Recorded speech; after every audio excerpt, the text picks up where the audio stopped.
Baik, terima kasih Anda masih bersama kami. Saya ke Pak Maksi lagi. Pak Maksi, sebelum berbicara mengenai varian baru virus COVID-19 dari India, ada 12 orang yang sebelumnya dinyatakan positif. Apakah ini orang-orang yang terdeteksi dari gelombang kedua yang masuk Indonesia, rombongan dari India, atau ada gelombang lainnya, Pak Maksi?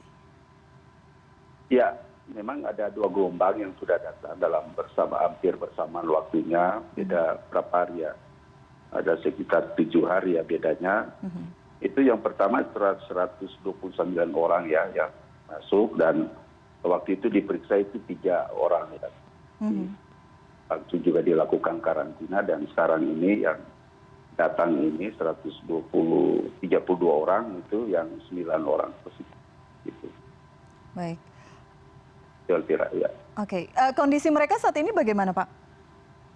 Itu OTG semua, jadi tidak dirawat di rumah sakit. Baik. Tidak dirawat di rumah sakit, dan mereka disendirikan dalam satu hotel.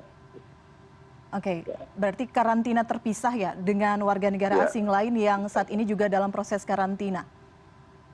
Ya. Oke, baik.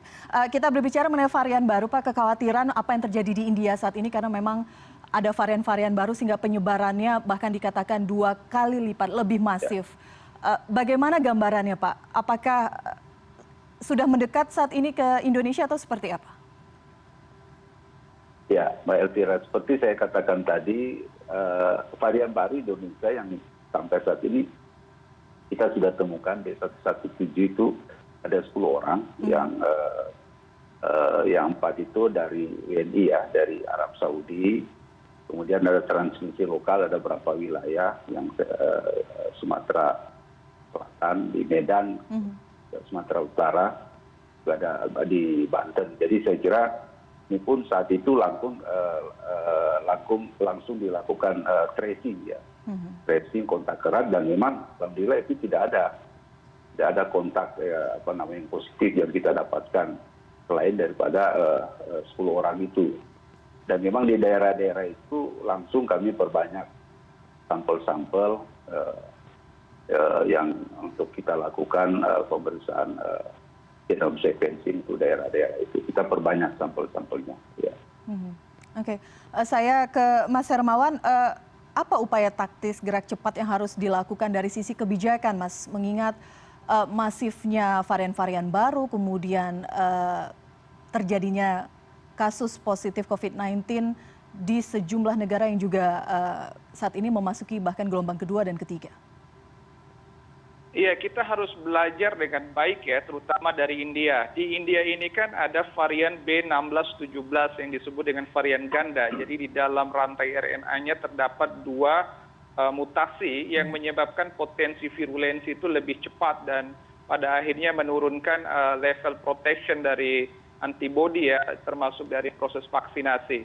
Itu sebab juga India akhirnya membatasi produksi AstraZeneca yang sudah ada komitmen juga untuk dikirim ke Indonesia beberapa waktu yang lalu.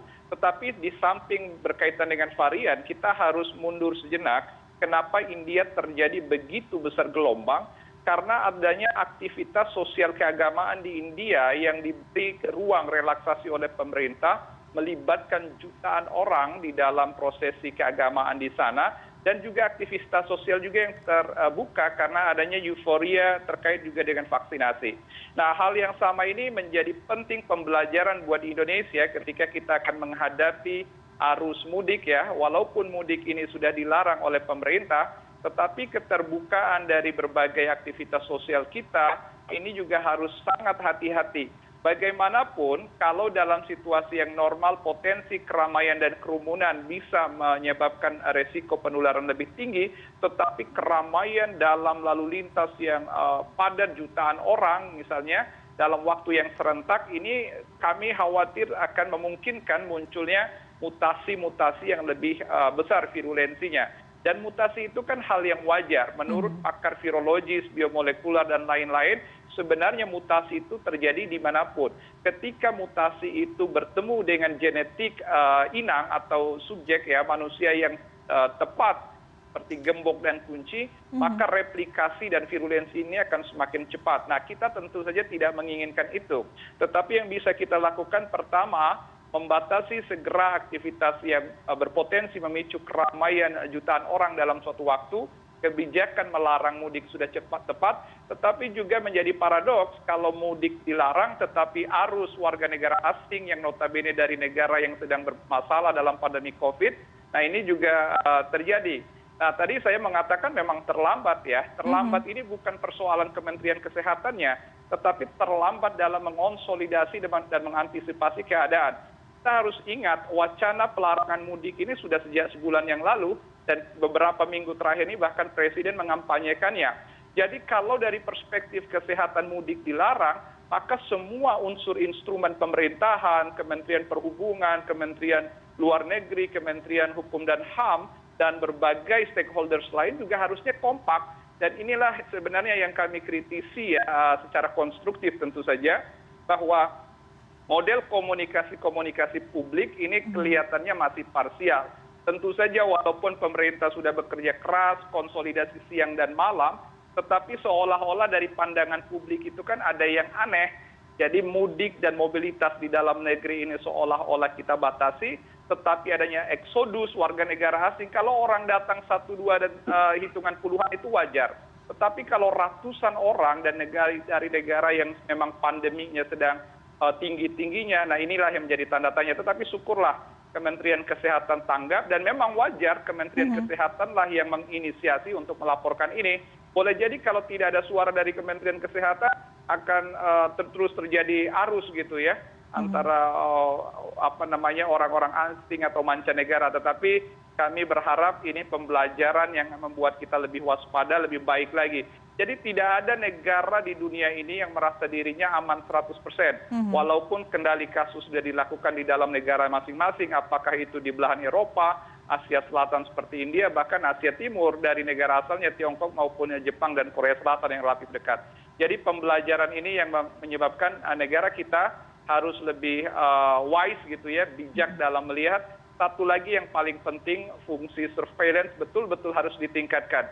Kita belakangan ini dalam 3 bulan terakhir sejak Januari 2021 fokus pada vaksinasi, tetapi hemat kami vaksinasi itu harus ditindaklanjuti paralel dengan surveillance, memungkinkan kita mengevaluasi hasil dari vaksin sekaligus melakukan deteksi awal apakah mungkin terjadi mutasi yang memang menyebabkan vaksin ini lebih optimal atau tidak di dalam mencegah dan mengendalikan COVID. Ini poin-poin utamanya, Mbak Elvira. Oke, baik. Pak Maksi ada komentar mengenai itu sekaligus closing statement?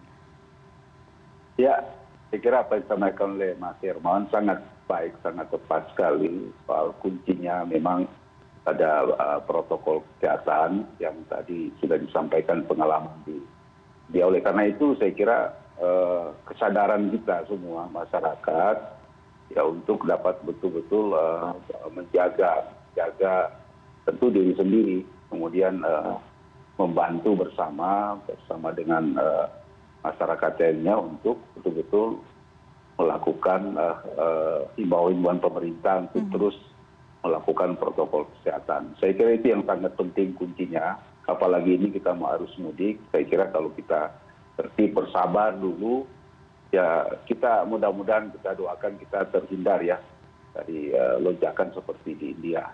Kemudian saya kira yang kunci kedua tadi benar sekali Pak Mas Hermawan ini, saya kira kunci juga pada surveillance. Pengamatan yang cepat sekali itu saya kira yang paling kita mudah sekali mendeteksi lonjakan-lonjakan di daerah mana, tempat di mana, siapa yang terkena. Saya kira itu paling penting. Kunci utama kita cepat mengambil tindakan. Jadi kuncinya memang saya kira betul-betul surveillance itu harus jalan benar sehingga kita cepat mendeteksi di mana tempat siapa yang kena dan apa klaster di mana. Saya kira itu kuncinya. Baik. Demikian Bu Baik, Elvira. dan semua itu harus dilakukan secara paralel. Tujuannya bersama-sama kita mencegah agar penyebaran COVID-19 tidak masif terjadi di Indonesia, belajar dari apa yang terjadi di India saat ini. Pak Maksi, terima kasih. Mas Hermawan, terima kasih berbincang bersama kami di CNN Indonesia. Terima kasih Mbak Elvira, terima kasih Pak Maksi, sehat selalu. Terima kasih. CNN Indonesia Newscast segera kembali dengan beragam informasi lainnya usai jeda.